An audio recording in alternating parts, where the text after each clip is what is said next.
একটু ধৈর্য, পরিশ্রম আর বুদ্ধি দিয়ে কিন্তু আপনি আপনার সংসারটাকে মনের মতো সাজিয়ে গুছিয়ে রাখতে পারেন। 2019 সালের 26শে সেপ্টেম্বর আমার জীবনের সবচেয়ে বিশেষ দিন। যে দিন আমি দ্বিতীয়বারের মতো মা হয়েছি। আমার মেয়ে ফাতিহার 6 বছর পূর্ণ হয়েছে গতকাল শুক্রবারে। তো এটা ছিল পুরোটাই কিন্তু গতকালের ব্লগ। আজকে ভয়েস দিয়েছি। তো দুপুরের মেনুতে আমার মেয়ের পছন্দের রোস্ট পোলাও, দধি আর ওর জন্য ওর পছন্দের চকলেট নিয়ে এসেছে ওর ভাইয়া। ফাতিয়া ব্লগ থেকে আমি ফাহিমা বরাবরের মতো আরও একটা লাইফস্টাইল ব্লগ নিয়ে হাজির হয়েছি। কেমন আছেন আমার প্রিয় আপু, ভাইয়া, আন্টি ও সোনামণিরা? আশা রাখছি সবাই অনেক বেশি ভালো আছেন, সুস্থ আছেন। আর আপনাদের দোয়ায় আমি আমার পরিবারের সকল সদস্য নিয়ে আলহামদুলিল্লাহ অনেক বেশি ভালো আছি। তো ভিডিওটা আমি কিন্তু খুব সকালবেলা থেকে শুরু করেছি, যেহেতু আমার মেয়ের 6 বছর পূর্ণ হয়েছে। তো ওর রুচি এবং পছন্দ অনুযায়ী কিন্তু আমরা যে কোনো জিনিস তৈরি করার চেষ্টা করছি। তো ভিডিওটা আমি ব্যালকনি থেকে শুরু করলাম। ব্যালকনির গাছগুলো কিন্তু অনেক দিন পানি দেওয়া হয় নাই। তো আমি একে একে প্রত্যেকটা গাছে কিন্তু পানি দেব। তো রাতে কিন্তু বর্ষা হয়েছে, তো কিছুটা পানি সেখান থেকেও গাছের গোড়ায় এসেছে। আর এখন আমি যে গাছগুলোর গোড়া শুকনা সেগুলোতে পানি দিয়ে দেব।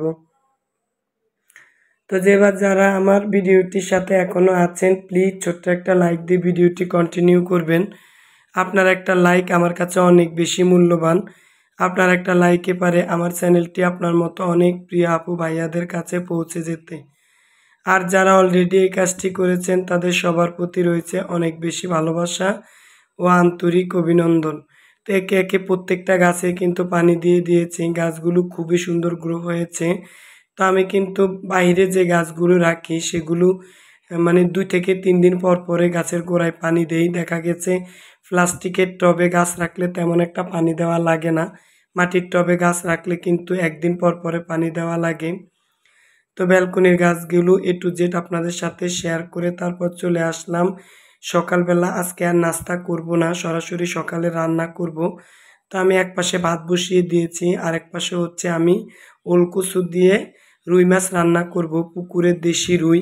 তা আমি তো সবসময় পুকুরের মাছ না ভেজে কষিয়ে রান্না করি। তামান দিস্তায় আমি পেঁয়াজ আর রসুন তেতো করে নিয়েছি, আর এখন কয়েকটা কাঁচামরিচ ফালি করে দিয়েছি।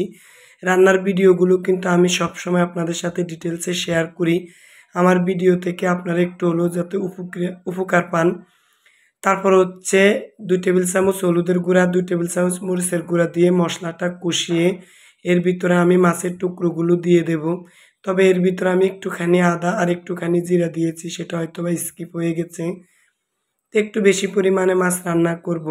তো মাঝে মধ্যে দেখা গেছে এক সপ্তাহের ভিতরে 2 দিন আমরা সকালে তরকারি ভাত খাই, আর তা না হলে কিন্তু মাঝে মধ্যে রুটি ভাজি খাই, আবার মাঝে মধ্যে কিন্তু খিচুড়িও খাই। তো এভাবেই খাই, যেহেতু আমার মেয়ে ছোট, সবসময় রুটি খেতে গেলে ওর কিন্তু গ্যাস বাড়ে। তার জন্য সকালবেলা আমরা গরম ভাত এবং তরকারি রান্না করে খাই। তো মাছটা কষিয়ে তুলে তারপর ওলকচু কষিয়ে নিয়েছি, আর এখন মাছটা দিয়ে দেব। কচুটা আমি আগে কিন্তু হলুদ দিয়ে সেদ্ধ করে নিয়েছি, তবে এর ভিতরে কিন্তু আমি 2টা কাঁচকলাও দিয়েছি, আর মাছটা দিয়ে এখন একটু পরিমাণে পানি দিয়ে দিলাম। তো আগে তরকারি কষিয়ে নিয়েছি, এখন পানির পরিমাণটা একটু কম দিলে চলবে। তো ধনেপাতা দিয়ে এই ধরনের তরকারি রান্না করলে কিন্তু পুরোই শীতকালের একটা আমেজ চলে আসে। তারপর আমি অফ ক্যামেরায় মাছটা রান্না করে নিয়েছি, আর এখন ধনেপাতা দিয়ে দিলাম। এটা একেবারে গ্রানযুক্ত দেশি ধনেপাতা, একেবারে শীতকালীন তরকারির একটা গ্রান চলে এসেছে, খেতে কিন্তু অনেক বেশি দুর্দান্ত লাগে। তো আমি কিন্তু তরকারি একটু বেশি পরিমাণে রান্না করি যখন বেশি পরিমাণ মাছ দিই। যারা ফার্স্ট টাইম আমার চ্যানেলে ভিজিট করছেন, যদি আমার লাইফস্টাইল ব্লগের কোনো অংশ আপনাদের মন ছুঁয়ে যায় তাহলে প্লিজ চ্যানেলটা সাবস্ক্রাইব করে দিবেন, আর পাশে থাকা বেল বাটনের অল অপশনটা ক্লিক করে রাখবেন। এতে করে আমি যখন কোনো ভিডিও আপলোড করি তখন আপনার ফোনে নোটিফিকেশন চলে যাবে, আর আপনি দেখে নিতে পারবেন। কিন্তু যদি অল অপশনটা অন করে না রাখেন তাহলে আমার ভিডিওগুলো কিন্তু আপনাদের ফোনে কখনোই নোটিফিকেশন আকারে যাবে না। তো যাই হোক, একটা অর্গানিক বাটিতে আমি তরকারিটা বেড়ে নিয়েছি। তো আমরা সবাই কিন্তু সকালের খাবারটা খেয়ে নিয়েছি, যেহেতু জুমার দিন। তো বাচ্চার স্কুলও ছিল না, তার জন্য আস্তে ধীরে কিন্তু রান্না করে খেয়ে তারপর হচ্ছে কিচেনের কাউন্টার টপ আর সেলফ নতুনভাবে অর্গানাইজিং করব। তো অর্গানাইজিং করা ভিডিওগুলো আমার আপুরা অনেক বেশি পছন্দ করে। তো কিচেন সেলফটা আমি খুব সুন্দরভাবে জারগুলো সরিয়ে পরিষ্কার করে নিয়েছি। তারপর কিচেন সেলফের ভিতরে যে জারগুলো ছিল সেগুলো পরিষ্কার করে নিয়েছি। এখন হচ্ছে একে একে প্রত্যেকটা জার আমি খুব সুন্দরভাবে সাজিয়ে রাখবো। তো বেশিরভাগ জারে কিন্তু খালি, যেহেতু মাসের শেষের দিকে, কারণ মাসের শুরুতে আমাদের বেতন পেলে সব কিছু জারে মানে সবগুলো জারে কিন্তু ফিল আপ হয়ে যায়।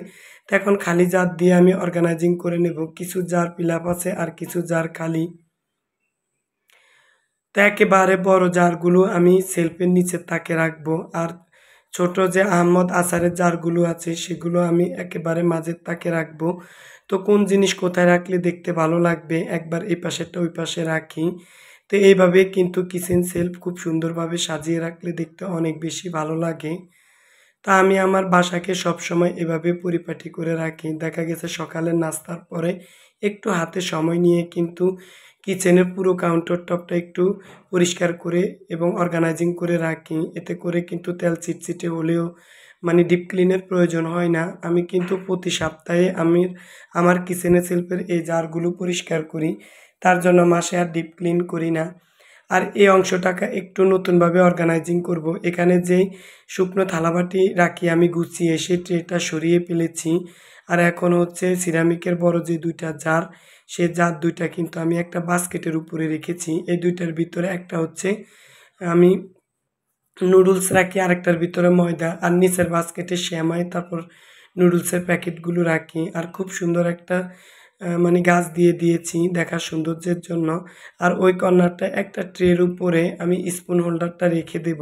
এতে করে কিন্তু সিরামিকের সব জিনিসগুলো একসাথে থাকলে দেখতে অনেক বেশি ভালো লাগবে। তো এভাবেই কিন্তু আমরা কিচেনের এক অংশের জিনিস অন্য অংশে নিয়ে সাজিয়ে গুছিয়ে আপনাদের সাথে নতুনভাবে প্রেজেন্ট করি। এতে করে দেখতে অনেক বেশি ভালো লাগে।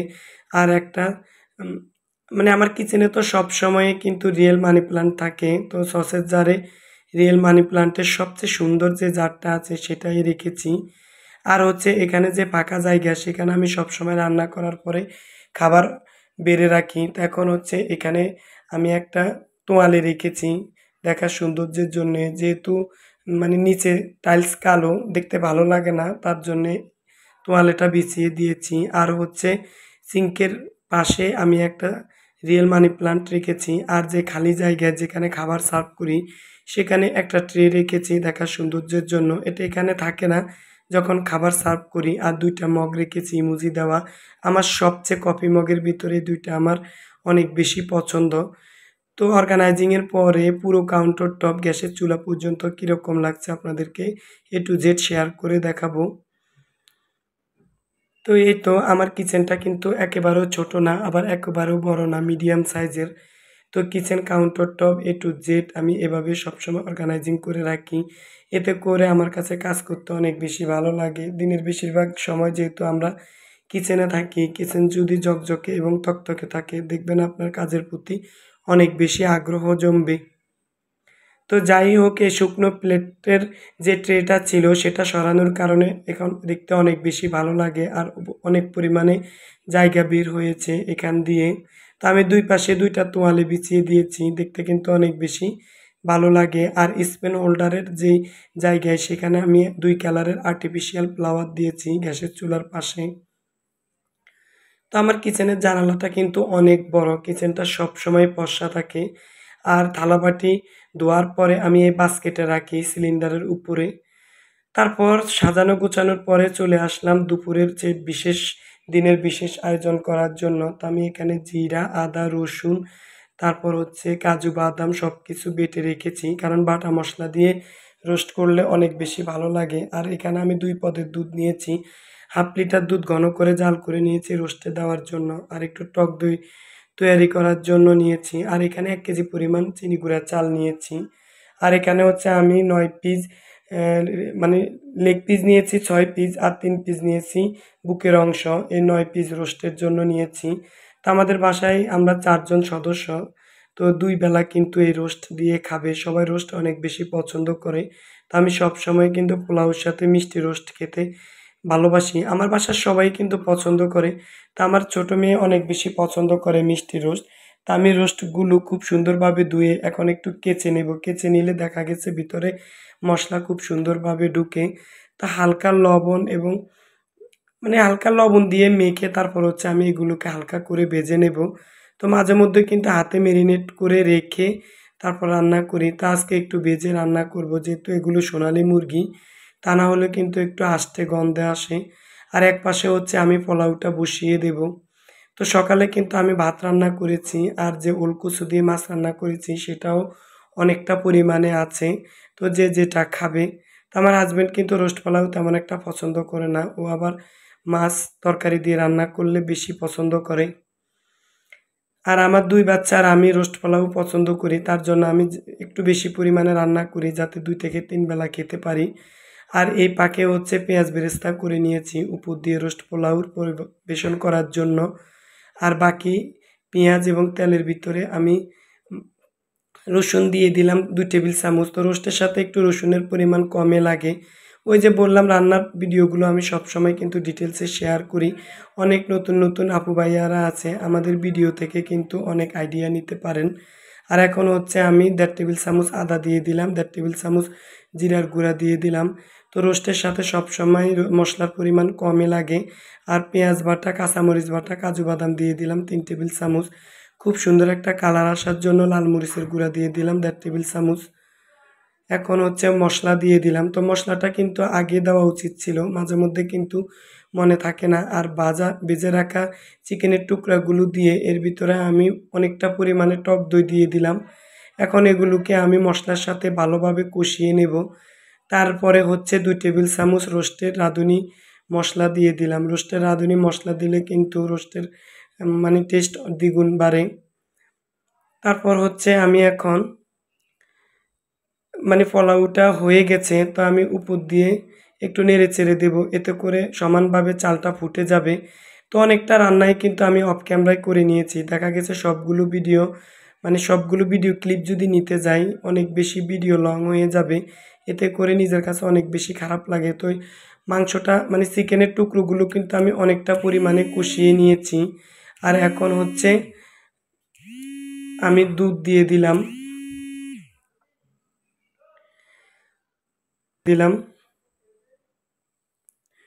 একটুখানি পেঁয়াজ বেরেস্তাও দিয়ে দিলাম। তো দুধের পরিমাণটা একটু বেশি দিলে কিন্তু রোস্ট খেতে অনেক বেশি লাগে।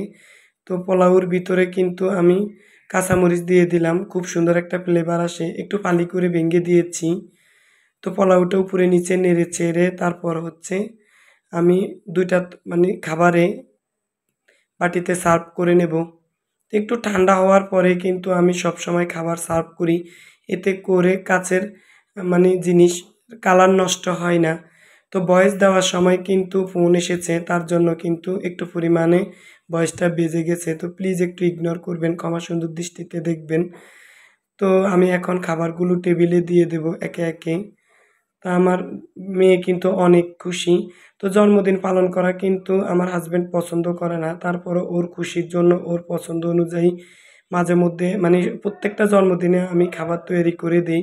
আর কেকটা আনা হয় নাই, রাতে ওর বাবা যখন আসবে কেকটা নিয়ে আসবে। যেহেতু আমি দিনের বেলা ভয়েস দিয়ে কিন্তু ভিডিও আপলোড দিয়েছি। তো উপর দিয়ে পেঁয়াজ বেরেস্তা দিয়ে দিলাম। পেঁয়াজ বেরেস্তা কিন্তু আমার খুবই ভালো লাগে। তো এই তো রোস্টের কালারটা দেখেন, একেবারে দুর্দান্ত এসেছে, খেতে অনেক বেশি ইয়াম্মি হয়েছে। তো তারপর হচ্ছে এখন খাবার টেবিলে দিয়ে দেব। তো এর ভিতরে কিন্তু আমি বাটিতে দধিও ঢেলে নিয়েছি। তো ও আবার দধিও অনেক বেশি পছন্দ করে। তো এই তো ও কিন্তু আগেভাগে টেবিলে বসে আছে। তো এই পাকে কিন্তু আমি 7 আপ এবং সব ছোট ছোট কাপ এগুলো রেডি করে নিয়েছি, 7 আপ খাওয়ার জন্য গ্লাস। তো ও কিন্তু আগে দেখেন বসে আছে। তো এই তো একে একে খাবারগুলো আমি এখন টেবিলে দিয়ে দেব। তো আমার হাজব্যান্ডও কিন্তু আছে। তো খাবার দেওয়ার পরে আমরা অফ ক্যামেরায় সবাই দুপুরের খাবারটা খেয়ে নেব।